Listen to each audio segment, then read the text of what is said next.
Mədə-bağırsaq problemi olan pasiyentlər nə cür qidalanmalıdır? Qidalanma planları, qıcıqlanmadan çəkinmək, həzm sistemini yükləməmək və lazımi qida maddələrini təmin etmək tam sağalmaya səbəb ola bilərmi? Yemək saatlarının müntəzəm olması mütləqdirmi? Hansı qidalar qeyd-şərtsiz rasiondan çıxarılmalıdır? Bioloji Təbabət İnteqrativ Müalicə Mərkəzindən bu mövzuda ətraflı danışmaq üçün uzman terapevt Çinarə Səfərova dəvət olunub. Ətraflı, sağlam, səhhətdə. Sağlam səhhətə baxırsınız və qonağımız Bioloji Təbabət İnteqrativ Müalicə Mərkəzinin həkimi, uzman terapevt Çinarə Səfərovadır. Xoş gəlibsiniz, doktor. Əziz tamaşaçılar, Bioloji Təbabət İnteqrativ Müalicə Mərkəzi Seyid Cəfər Pişəvəri 110 ünvanında yerləşir. Memar Əcəmi metro stansiyasının yaxınlığında. Bu klinikanın Masallı, Göyçay və Sumqayıtda filialları fəaliyyət göstərir. Telefon nömrəsi 430 89 89. Eyni nömrəni 050 055 və 070-də də yığa bilərsiniz. İndi isə keçək həkimimizin təqdimatına. Çinarə Səfərova 1998-2001-ci illərdə Kimya Biologiya təmayüllü Respublika liseyini fərqləmə ilə bitirib. 2001-2007-ci illərdə Azərbaycan Tibb Universitetinin Müalicə Şif Fakültəsində təhsil alıb və fərqləmə diplomu ilə bitirib. 2007-2008-ci illərdə Musa Nağıyev adına təcili tibbi yardım xəstəxanasında ümumi cərrahiyyə ixtisası üzrə internatura keçib. 2008-2009-cu illərdə Mərkəzi Klinik Xəstəxanada ümumi cərrahiyyə şöbəsində assistent həkim olaraq fəaliyyət göstərib. 2001-2015-ci illərdə Türkiyənin Mərmərə Universitetinin Tibb Fakültəsində daxili xəstəliklər ixtisası üzrə uzmanlıq təhsili alıb. Doktor hal-hazırda daxili xəstəliklərin bir sıra sahələri ilə məşğul olur. Misal üçün, revmatologiya, endokrinologiya, qastrentologiya, nefrologiya və digər xəstəliklərin müalicəsi və müayinəsi ilə məşğuldur. Xoş gəlibsiniz, doktor, və onu da qeyd edim ki, həkimimizlə biz mədə-bağırsaq sistemi xəstəlikləri, bu xəstəliklərin yaranmasında qidalanmanın rolu və oruçluqda düzgün qidalanma ilə bağlıdır. Öncə, doktor, istəyərdim bu suala aydınlıq gətirəsiniz. Mədə-bağırsaq sisteminin ən sıx rast gəldiyiniz xəstəlikləri hansılardır ki, daha çox qarşılaşırsınız? Mədə-bağırsaq sistemi xəstəlikləri deməli başlayır ağız boşluğumuzdan, yəni bu traktın qida borusu, mədə, on kümə bağırsaq, yoğun bağırsaq, düz bağırsaq, eyni zamanda yan tərəfdən qaraciyər, ötk hissəsi, mədə-altı vəzi, dalaq, bütün yəni bunlar hamısı topluca deməli birlikdə mədə-bağırsaq sistemi xəstəliklərinin tərkibinə daxildir. Bəli, çox rast gəlirik qidalanma ilə əlaqədar qastritlərə, kolitlərə, eyni zamanda qaraciyərin yağlanmasına, gepatitlərə, xronik pankreatitlərə və dönəm-dönəm, məsələn deyək, fəsildən fəsilə dəyişiklik ola bilir bu xəstəliklərin ritmində, gedişatında və ya üzə çıxmasında. Adi oruçluq vaxtı belə, məsələn, bunlardan daha çox hansı tetiklənə bilər? Misal üçün, qastritlər, xolisistitlər, pankreatitlər, yəni daha üzə çıxmış hala, deməli, aktivləşmiş hala gələ bilirlər. Ümumiyyətlə, qastritlər ön planda deyirik. Niyə görə? Çünki biz qidanı qəbul etdikdən sonra ilk burada, yəni işləmlər ağız boşluğundan başlasa da, daha çox mədə tərəfindən bu proseslər daha sürətlənməyə başlayır və mədəmizdə olan disfunksiyalar bizdə bu həzmin çətinləşməsinə gətirib çıxardır.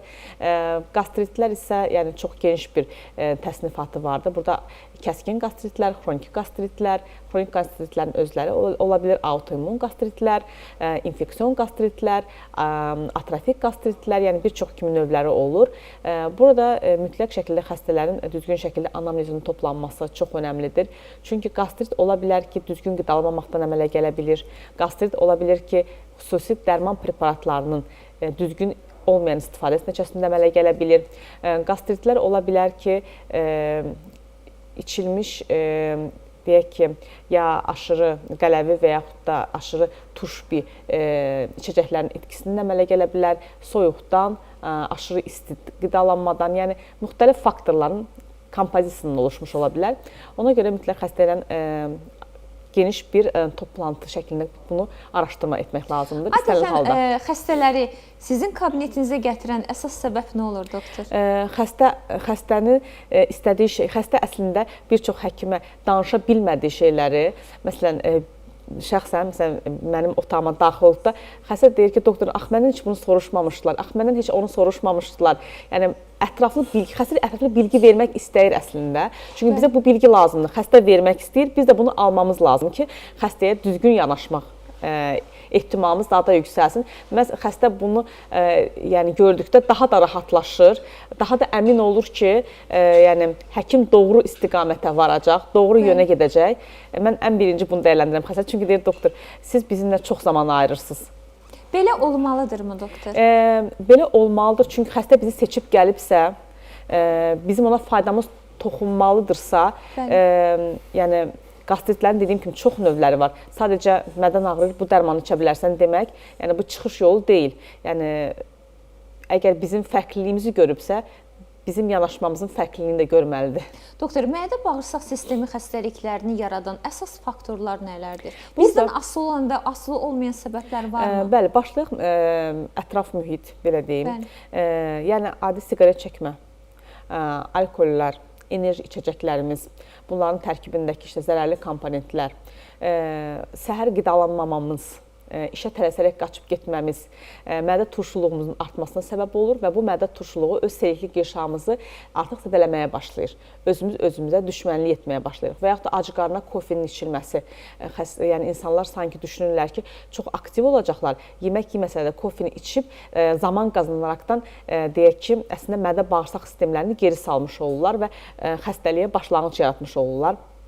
Daha sonra deyək ki, bəzi infeksiyalar var, Helicobacter pylori infeksiyası ki, hansı ki bu infeksiyanın məhz ilk kəşfi bir çox proseslərin qarşısının vaxtında alınmasına, hətta malitoma denilən onkoloji xəstəlik sayılan deməli malt sisteminin xərçənginin, yəni xoş xəstəlik xərçənginin qarşısında alınmasında böyük rol oynadı və bunu tapan insan zaten mükafat aldı, Nobel mükafatı aldı.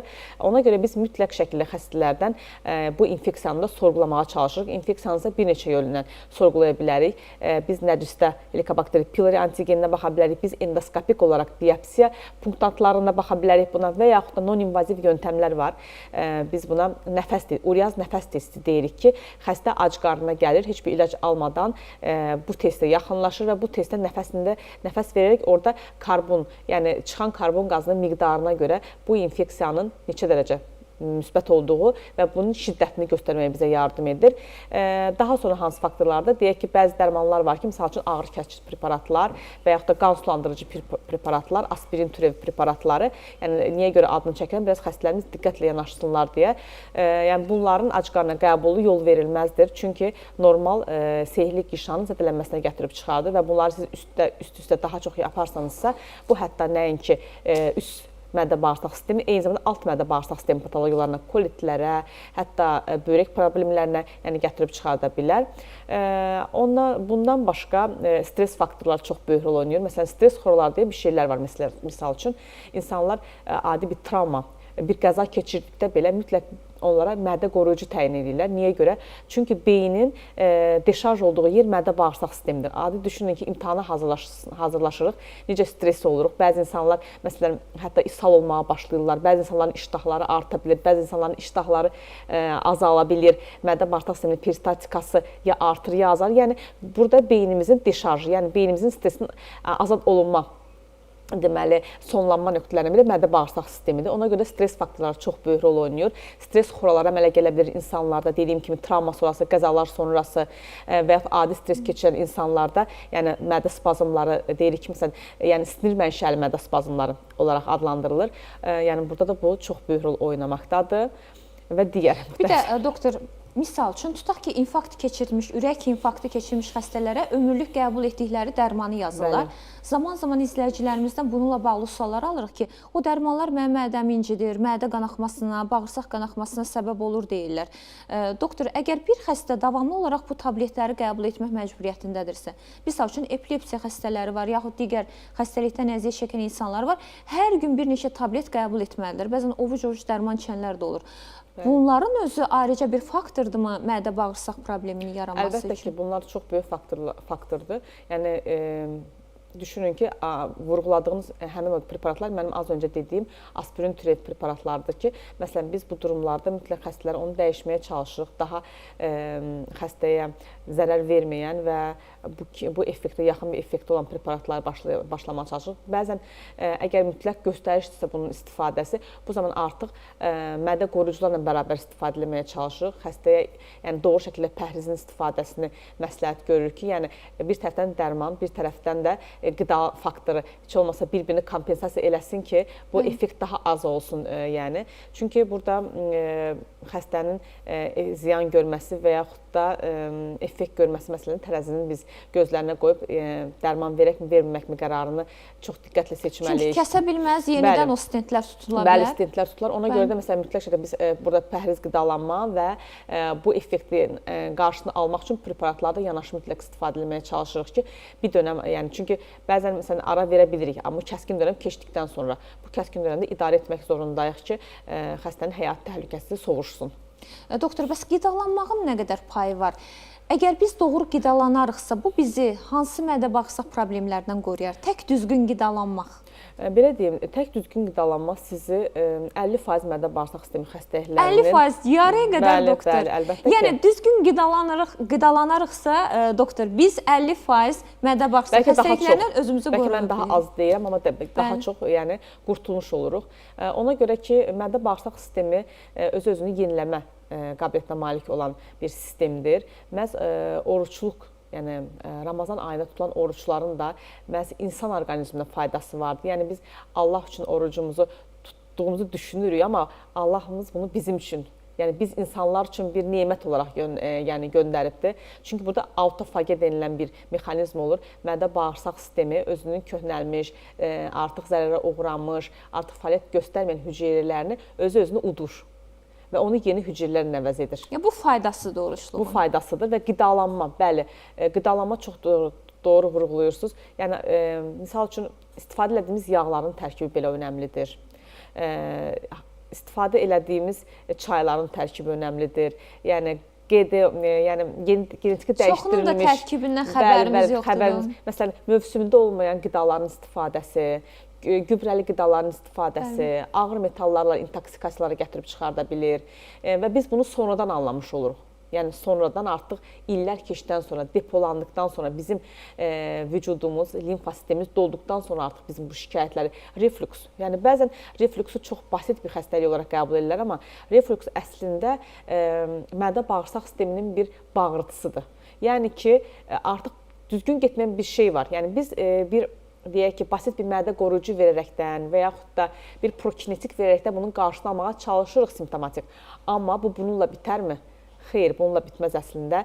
Məhz inteqrativ tipdə deməli belə bir yanaşma var. Bunu nə yarada bilər? Bir orqanizmdə mədə-bağırsaq sisteminin peristaltikası ağızdan düz bağırsağa istiqamətində getməlidir. Niyə bu tərsinə dönmə baş verir?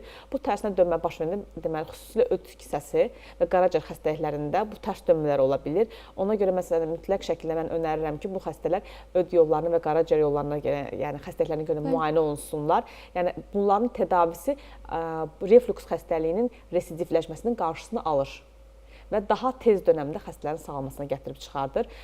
Məhz qaraciyər və deməli öd kisəsi xəstəlikləri, burada da qidalanmanın çox böyük rolu var. Əlbəttə ki, yağlı qidalanma, aşırı karbohidratlı qidalanma, şirniyyata çox qaçma, bunlar hamısı bizim mədə-bağırsaq sisteminin normal florasında pozulmasına gətirib çıxardır. Belə ki, göbələklərin nisbətini artırır.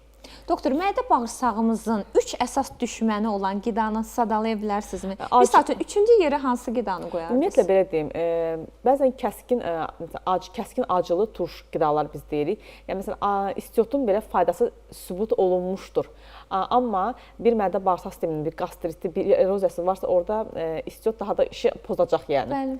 Yəni, sağlam. Yəni, bu xəstədən xəstəyə dəyişirmi? Xəstədən xəstəyə dəyişir. Məsələn, bir xəstə gəlir, qastriti varsa, məsələn, mən ona deyə bilmərəm, məsələn, istiotu faydalıdır, get onu istifadə elə. Xeyr, mən ona pəhriz, yəni istiotlu olmaz, acı turşulu olmaz, kəskin, soyuq, kəskin isti olmaz, qızartma olmaz, yanmış qidalar olmaz. Mütləq bu məsləhətləri verir ki, niyə? Mədə-bağırsaq sisteminin toparlanması üçün zaman qazansın mədə-bağırsaq sistemi. Axı, bu yeganə orqandır ki, məsələn, əlimiz kəsilir, barmağımızı nə edirik? Bintlə sarıyırıq, deyək ki, dezinfeksiyada sarıyırıq və kənara buraxırıq. Yəni bunu işdən azad edirik. Axı bizim mədə-bağırsaq sistemimiz elə deyil. Biz davamlı yaşamımız üçün qidalanmalıyıq və bu qidalanma sağalmalı. Demək ki, mədə-bağırsağımız xəstə işləyir. Bəli, xəstə işləyir. Yəni necə ki ürəyimiz davamlı işləyir, biz onu o şəkildə qorumalıyıq. Mədə-bağırsaq sistemimizdə davamlı xəstə olduğu halda işləyir. Biz də ən az onun işini yüngülləşdirmək adına ona dəstək olmalıyıq. Yəni bəzən bunu çox görürük mədə-bağırsaq sistemində xəstəliklərdə. Xəstə deyir ki, doktor, mən pəhrizimi 2 ay davam etdirdim. Daha yetər, yəni xəstəliyim. Mən deyirəm, xeyr, siz əgər sağalmaq istəyirsinizsə, əslində bu pəhriz dediyimiz doğru qidalanmadır. Yəni əslində siz bu doğru qidalanmanı həyat şəraitinə daxil etməlisiniz. Siz həyat ritminizə daxil etməlisiniz. Mən niyə deyək fast foodları çox üstünlük verməliyəm? Mən niyə yanlış enerji çiçəklərinə, mən niyə yanlış şirin qazlı çiçəklərə üstünlük verməliyəm? Bunlar hər kəs üçün ziyandır, deyilmi bu sadaladıqlarınız? Yəni hər kəs üçün, bütün xəstələr üçün, hətta sağlamları xəstə etmək durumuna gətirib çıxardır. Xəstələrin də sağalmasının qarşısını alır bu durumlar. Məsələn, biz deyirik ki, soyutma yeməklər önəririk. Niyə görə?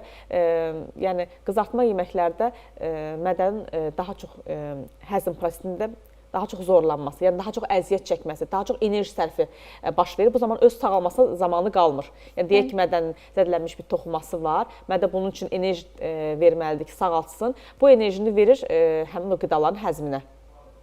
Doktor, bir də uşaqlıqdan biz eşidirik, deyirlər ki, ay bala, quru yemə, bağırsaqların quruyacaq. Çox maraqlıdır, quru yemək, yəni uzun müddət qızartma yemək sağlam bir adama da zərər verə bilərmi? Söhbət xəstə adamdan getmir. Bəli, məsələn, biz deyirik həmişə yemək, məsələn, deyirik ki, suyu nə vaxt için sizin sözünüzə qüvvət? Yəni, deyirik ki, həmişə yeməkdən əvvəl için. Niyə? Çünki yeməkdən əvvəl içəndə bizim mədə turşuluğumuz daha yaxşı deməli sintez olunmağa başlayır. Çünki vücud suyu dərhal turşuluq və sekresiya vəzlərinin ifrazına sərf edir. Amma biz quru şəkildə istifadə edirik. Dedik ki, su içmirik, davamlı quru yemək deyirik. Mədənin ifraz etdiyi sekresiya miqdarı da az olur və bu da həzmin daha da çətinləşməsinə gətirib çıxardır. Üstündən su içdikdə isə bu olan deyək ki, pepsinləri, tripsinogenləri yuyub aparır. Yəni, ikinci dəfə həzm daha da çətinləşir. Ona görə vurğuladığınız kimi quru yeməklər, davamlı yemək, mədə-bağırsaq sanki biz zədələnir. Biz amma doktor alışmışıq, kompotla yemək yeyirik, meyvə şirəsindən yemək yeyirik. Demək ki, olmaz deyilmi? Yeməkdən əvvəl şəkildə istifadə daha yaxşı olacaq. Yeməklə eyni vaxtda zərərdir? Eyni vaxtda, məsələn, belə deyim də, nisbətdə istifadə edə bilərik. Yeməklə eyni vaxt. Amma yeməkdən sonra, dərhal sonra məsləhət görmürük.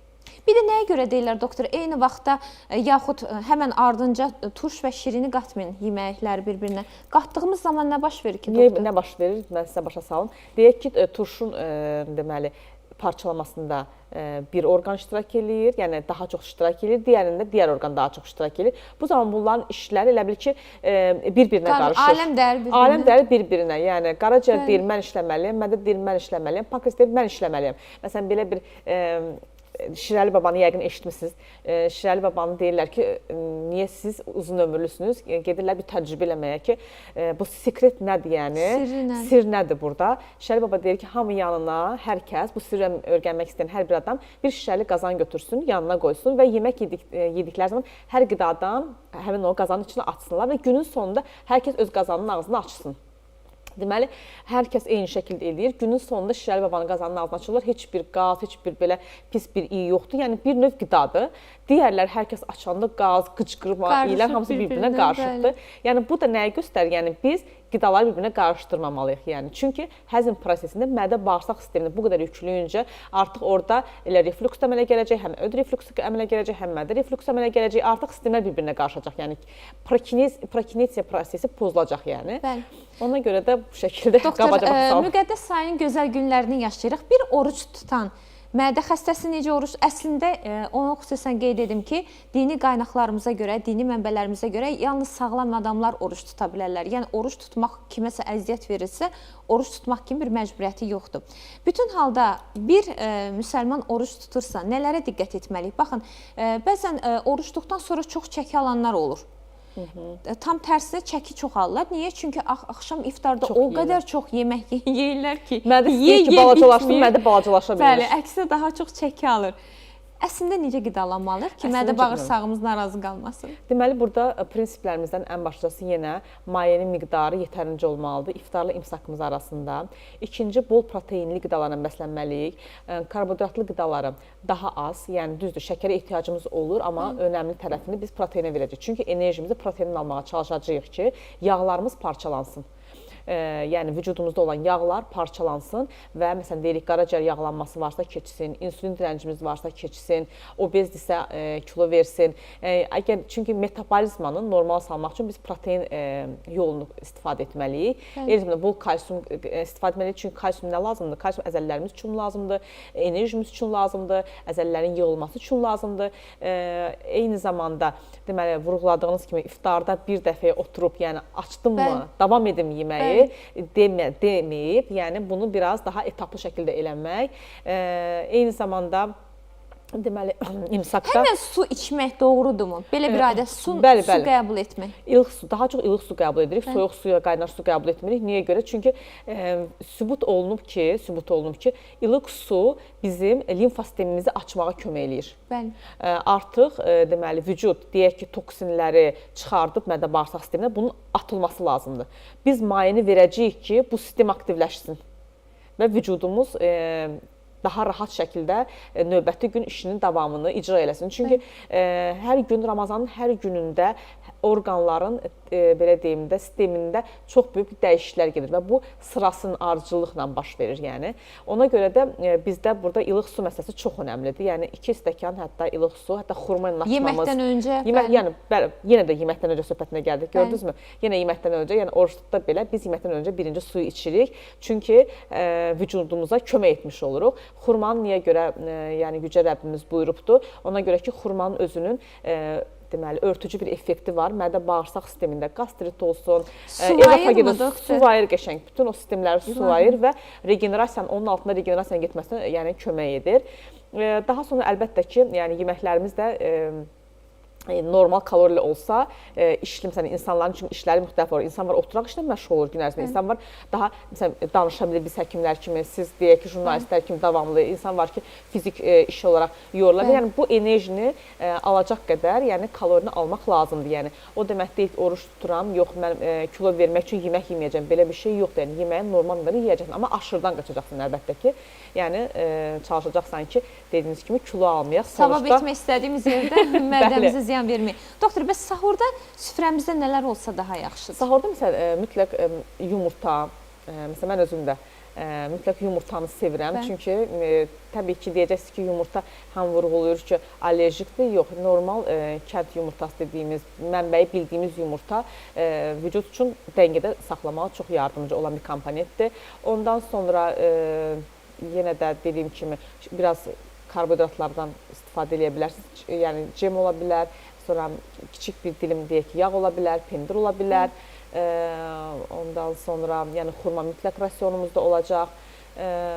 Yəni çox ağır yağlı yeməklərdən qaçmalıyıq. Yəni çalışmalıyıq ki, ağır yağlı yeməklər olmasın yəni rasionumuzda. Doktor, belə bir təsəvvür var ki, sahurdan nə qədər güclü qidalansan, daha gec acarsan. Amma əslində elədirmi? Yox, belə deyim də. Onsuz da o mədədən 1-2 saatda həzm olunur, çıxır gedir, axşam heç nə qalmır ki. Çünki biz əgər elə bir şey eləyiriksə, biz çalışmalıyıq ki, imsakda tez yatmayaq. Çünki biz əgər elə kalorili dediyiniz kimi yağlı yeməkləri yesək, ən azı biz 2 saat yatmamalıyıq. Gərək məsələn deyək ki, saat imsak vaxtı bitdi. Yəni biz həmən yatasaq. Həmən yeyib yatırlar.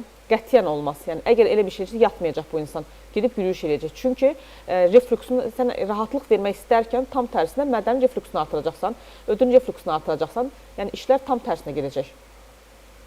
Yəni çalışmaq, balansı qorumaq lazımdır. Bəli, ac qalmamaq, kalorini almaq, amma aşırı yağlı və əzab verici qidalardan da çətin həzm olunan qidalardan uzaqlaşmaq, uzaq olmaq.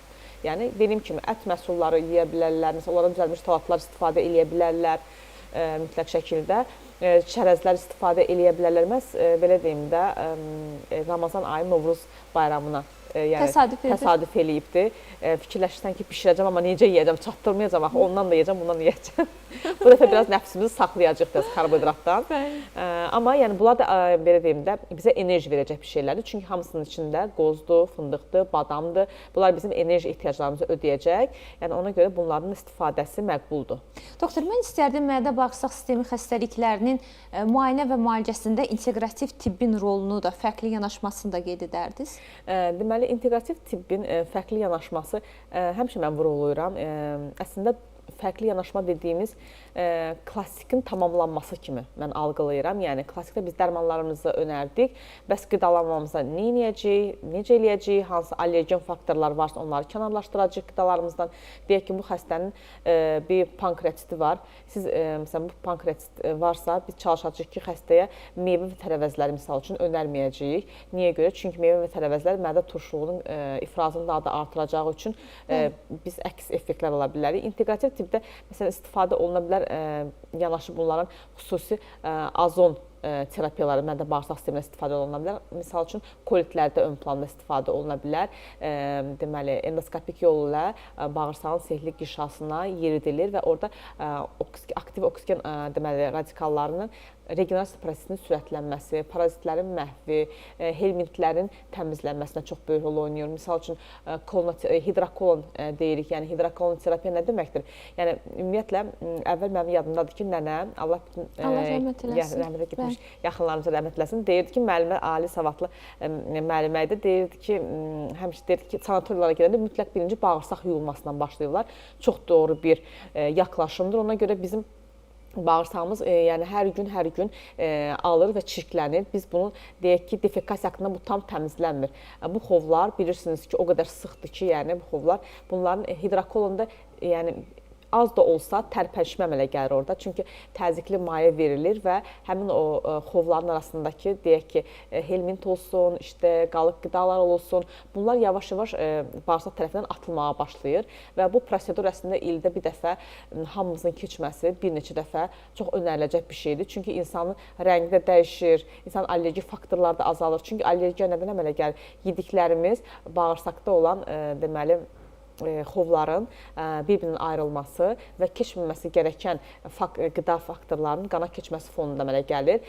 Buna dəlikli bağırsaq sindromu deyirlər. Məhz oruçluğun da buna faydası nədir? Bağırsağın yığılmasına kömək eləyir. Bağırsağın autofagiya ilə zərərli hüceyrələrin məhvinə gətirib çıxardır. Ona görə də inteqrativ də əslində buna tamamlayıcı təsir göstərir. Bəs hansı başqa üsullardan istifadə etmək olar, doktor? Homosimetriya istifadə edə bilərik. Misal üçün, homosimetriya nə deməkdir? Yəni, proyeksiyasına uyğun olaraq mədə-bağırsaq sistemi orqanlarının dərimiz üzərində xüsusi nöqtələri vardır. Həmin nöqtələrə biz xüsusi alman preparatları vasitəsilə ya aktive edici, ya da ki, deməli, tonuslandırıcı və yaxud da normallaşdırıcı etki verəcək nöqtələrə həmin iynələri iki amaçlı vururuq. Həm akupunktur effekti olaraq təsir göstərir, həm də ki, o orqanların işinin fəaliyyətinə dəstək verəcək komponentləri vermiş oluruq. Yəni, bu məsələn, bağırsaq üçün o fərqli nöqtədir, mədə üçün fərqli nöqtədir. Çünki hər birinin özünün nöqtələri var şərq təbabətində və bu nöqtələr də bizim mədə-bağırsaq sistemində reflüks olsun, onlara təsir göstərir, kolitlərimizdə, bağırsaq sancılarımıza, yəni müxtəlif, yəni deyək ki, peristaltikanın artmasına və ya azaldılmasına, bunların hamısında ayrı yəni nöqtələrin düzgün istifadəsi bizə daha müsbət nəticə vermiş olacaq və dərman asılılığını azaldacaq xəstələrdə. Doktor, son 2 dəqiqəmiz var. Son olaraq ümumi şəkildə tamaşaçılarımıza nə demək istəyərdiniz? Necə ümumiləşdirmək istəyərdiniz bugünkü söhbətimizi? Ramazan bu ayı hamımıza xeyirli və faydalı olmasını diləyirəm. Ramazan ayının bütün gözəlliklərini, bütün faydalarını, yəni hamımız bacardıqca Allahın izni ilə nəsib olmasını, bizlərə nəsib olmasını diləyirəm. Yəni əgər tuta biliriksə oruçlarımızı tuta bilək. Əlbəttə ki, xəstəlik səbəblə tuta bilmiriksə, bunun əvəzində əlbəttə ki, oruç tuta bilməyənin də yəni çarəsi vardır. Yəni hamımıza salamlıq arzulayıram. Gəldiyinizə görə təşəkkür edirəm, doktor. Çox sağ olun. Əziz tamaşaçılar, bizim qonağımız Bioloji Təbabət İnteqrativ Müalicə Mərkəzinin həkimi, uzman terapevt Çinarə Səfərova idi. Sizinlə sağollaşırıq. Sabah yenə eyni yerdə, eyni saatda sizin görüşünüzə gələcəyik. Sağ olun, sağlıqla qalın.